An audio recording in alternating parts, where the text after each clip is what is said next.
On the morning of September 15, 2008, security officers in London stood at the entrance to an office building and turned away employees who had arrived for work, telling them their jobs no longer existed. No one had called them the night before. Credit markets that had moved trillions of dollars every single day froze before noon. Banks stopped lending to other banks, and businesses across the world discovered they could not make payroll. Pension funds that had never purchased a single subprime mortgage lost billions before the trading day ended. The people being turned away on that pavement had not made a single decision that caused any of it. This is the story of Lehman Brothers. Not a bank that made bad bets in a difficult market. A firm 158 years old that had survived the Civil War, 2 World Wars, the Great Depression, and every financial crisis of the 20th century. And that was destroyed in a single weekend, not by the market, but by decisions made at the highest levels of American finance and government. Lehman Brothers is not just the worst corporate collapse in American history. It is the moment the architecture of modern finance revealed exactly how close to the edge it had been standing all along. Lehman Brothers was founded in 1850 in Montgomery, Alabama, by 3 German immigrant brothers. Henry, Emanuel, and Mayer Lehman started as cotton traders, moved into commodities, and eventually into finance. By the 20th century, the firm was one of the most respected investment banks on Wall Street, a name that had helped underwrite the companies that built American retail and emerged intact from every major shock of the previous century. 158 years of institutional survival. On Wall Street, that history was not just a legacy, it was a reason not to ask questions. The era that made the catastrophe possible was the American housing boom of 2002 through 2007. Wall Street had discovered that mortgages could be bundled together, sliced into tranches, and sold to investors as securities. The more mortgages you originated, the more fees you collected. Nobody in that chain needed the underlying loans to actually perform.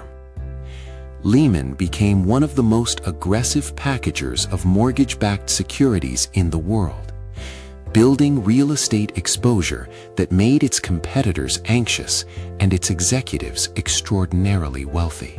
Richard Fuld had run Lehman since 1994.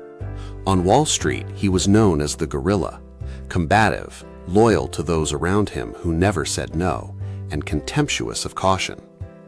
By 2006, Lehman held $35 of debt for every $1 of equity on its books. A 3% decline in the value of its assets would erase the entire firm.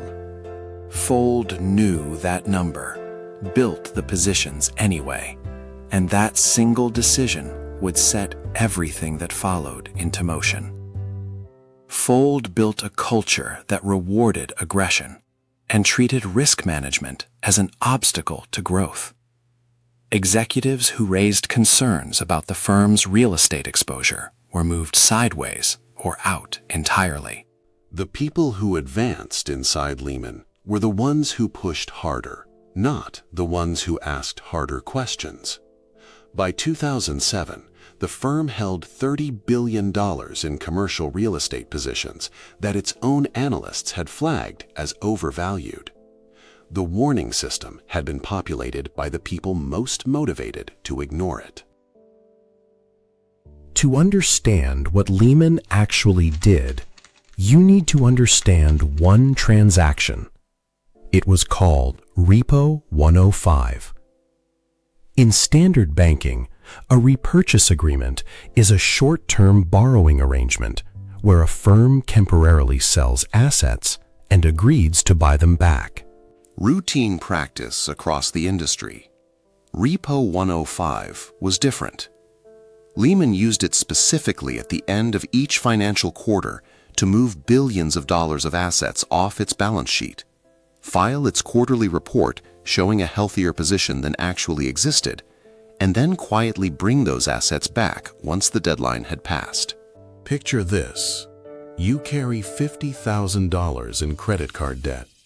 The night before your accountant arrives, you temporarily transfer those balances into a neighbor's account. The moment they go, you walk next door and bring everything back. That is Repo 105. In the first quarter of 2008 alone, Lehman moved $50 billion off its books before filing its quarterly report. Not $50 million, $50 billion. The balance sheet published to investors and regulators bore no trace of it. The assets would be returned to the books 72 hours later, as though nothing had happened. But Repo 105 was not the only lie. As late as September of 2008, Lehman was telling the markets it held $41 billion in liquid assets available to fund its operations, when the actual figure was $2 billion. The gap between those two numbers is not an accounting error or an aggressive estimate. It is the distance between a firm that might survive and a firm that was already gone, still issuing confident public statements as the foundation beneath it had already collapsed. The auditor who signed off on every one of those statements was Ernst & Young. And the most terrifying part is this. Ernst & Young had reviewed the Repo 105 transactions, received legal opinions supporting their classification, and collected tens of millions of dollars in fees from Lehman every year for audit and advisory work. The firm knew the mechanism. It signed anyway. 6 years after Arthur Andersen had been destroyed for signing off on Enron's fraudulent statements, the exact same dynamic was at play again, with the same incentives producing the same result. In May of 2008, a Lehman senior vice president named Matthew Lee sent a 6-page letter to the firm's senior management. Lee had been at Lehman for 14 years. His letter, titled Repo 105, described how $50 billion was removed from the balance sheet each quarter and stated in plain language that Lehman was misrepresenting its financial position to investors and regulators. He put the precise mechanism of the coming collapse into writing and handed it to the people who ran the firm. Lehman opened a performance review of Matthew Lee within weeks of receiving the letter. He was placed on administrative leave, and 1 month after submitting the letter that described exactly what was about to happen, he was let go. Ernst & Young was informed of Lee's concerns during the same period and issued no qualification on Lehman's financial statements. The letter was filed, and nobody with the authority to act chose to use it. And this is where the story gets truly disturbing. The Federal Reserve, the Treasury Department, and the Securities and Exchange Commission were all monitoring Lehman closely by the spring of 2008. Bear Stearns collapsed in March and was rescued through a government-arranged sale to J.P. Morgan, sending a message to every major institution on Wall Street that the government would not allow a firm of that scale and interconnectedness to simply fail. Lehman heard that message and used the assumption of rescue to keep its leverage intact and its positions open. Aaron Callan, Lehman's chief financial officer, appeared on television throughout that summer, telling investors the firm was well capitalized and had strong liquidity, then resigned in June, while Fold kept going. Bank of America, the Korean Development Bank, and Barclays each entered serious acquisition discussions with Lehman in the months that followed. Every one of them looked at the actual books. Every one of them walked away. On September 10, 2008, Lehman reported a third-quarter loss of $3.9 billion, and the stock fell 45% in a single day. That weekend, the chief executives of every major American financial institution were summoned to the Federal Reserve Bank of New York for emergency negotiations. Treasury Secretary Hank Paulson opened the meeting with a statement that would define the entire crisis, telling the assembled bankers that the government would do everything in its power but could not fund a solution. Paulson had been stung by months of political criticism over the Bear Stearns rescue and had said privately that he could not be what he called Mr. Bailout. That political calculation, made by one man in one room on one weekend, was about to reshape the global economy. Because what comes next is the part nobody ever talks about. On Sunday night, September 14th, Barclays withdrew from negotiations after British regulators determined any deal required shareholder approval, a process that would take weeks, which Lehman did not have. Bank of America had already committed to acquiring Merrill Lynch instead, and the firm had no buyer, no backstop, and no hours left. At 1:45 in the morning, on September 15th, 2008, Lehman Brothers Holdings filed for Chapter 11 bankruptcy, listing $639 billion in assets against $619 billion in debt, the largest bankruptcy in American history. 158 years, gone in a single night. By the time markets opened that morning, the Dow Jones Industrial Average had fallen 504 points, its largest single-day drop since September 11, 2001.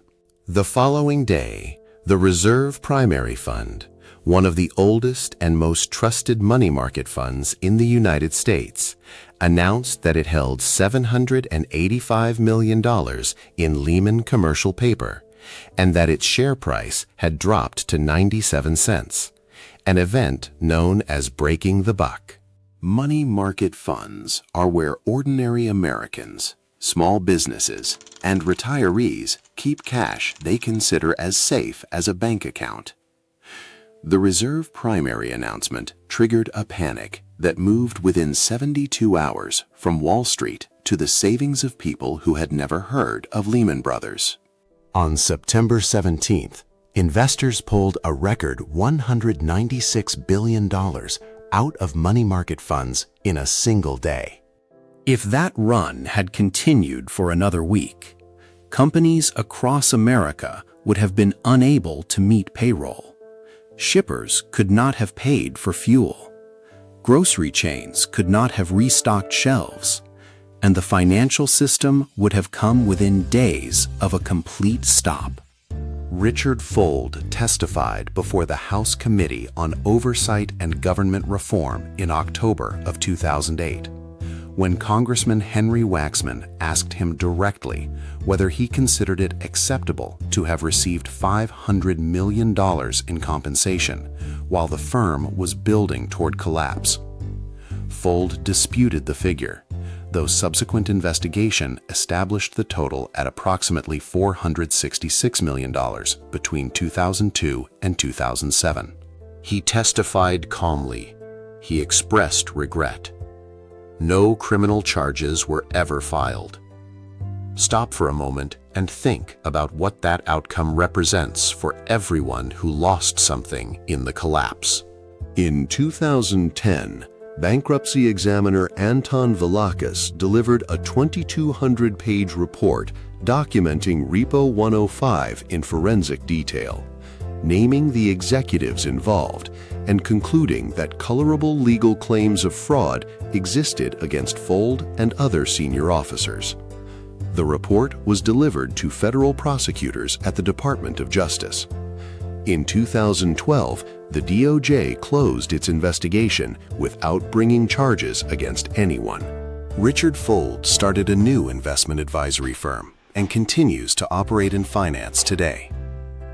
25,000 Lehman employees lost their jobs on September 15, 2008, and in London, 2,500 of them arrived at the Canary Wharf offices that morning to find security officers on the pavement turning them away at the doors with no prior notice. Many had held their retirement savings in Lehman stock, and the stock was worth zero. Northumberland County Council in England had deposited £10 million of public money with Lehman, funds designated for roads, schools, and community services, and spent years in legal proceedings attempting to recover any portion of it. The global recession that followed cost an estimated $10 trillion in lost economic output and 40 million jobs in the 2 years after the collapse. This is the part that should keep all of us awake at night. Beyond the employees and the institutions, the $196 billion money market run touched millions of ordinary Americans who had never heard of Lehman Brothers, never bought a mortgage security, and never made a decision that had anything to do with Wall Street. The collapse reached into savings accounts that ordinary people had been told were as safe as cash. The question the Valukas report raised but could not answer is the one that still matters most. Not whether Repo 105 constituted fraud, since the examiner concluded colorable claims existed, but why every institution with the authority to act chose not to use it. The SEC was watching. The Federal Reserve was watching. Ernst & Young was signing the statements, and Matthew Lee had named the precise mechanism in writing 14 months before the collapse and handed it directly to management. Ben Bernanke later said he knew before the decision was made that a Lehman failure would be, in his own words, a catastrophe. The decision was made anyway. What Lehman demonstrates, as Enron did 7 years earlier, is that fraud at sufficient scale becomes load-bearing. Lehman's misrepresentations had been woven into balance sheets across the world, and exposing them would have meant acknowledging that the global financial system had been misvaluing risk for nearly a decade. The complexity was a defense. The Dodd-Frank Act, passed in 2010, introduced real changes to capital requirements, leverage limits, and systemic risk oversight. Those reforms were meaningful, but the underlying structure, the one that rewards leverage until it destroys, protects auditors who ask few questions, and grants impunity to executives at sufficient altitude, was not dismantled. The largest American financial institutions today hold more assets than they did in 2008. The question worth carrying is not whether Lehman Brothers should have been saved, since 17 years of debate have not settled that. The question is, what kind of system produces a 2,200-page report documenting fraud, names the executives responsible, delivers it to federal prosecutors, and results in zero charges? That question has a clear answer. No law passed since 2008 was designed to change it. We leave the boardrooms of Wall Street and cross into something older, darker, and far more violent. A man born in the mountains of Sinaloa built a criminal empire worth more than the economies of most countries on Earth, survived 2 prison escapes, corrupted an entire government, and ran the most powerful drug trafficking organization in history for 3 decades, while the most powerful law enforcement agencies in the world tried and failed to stop him. El Chapo is next. Real crimes told cinematically.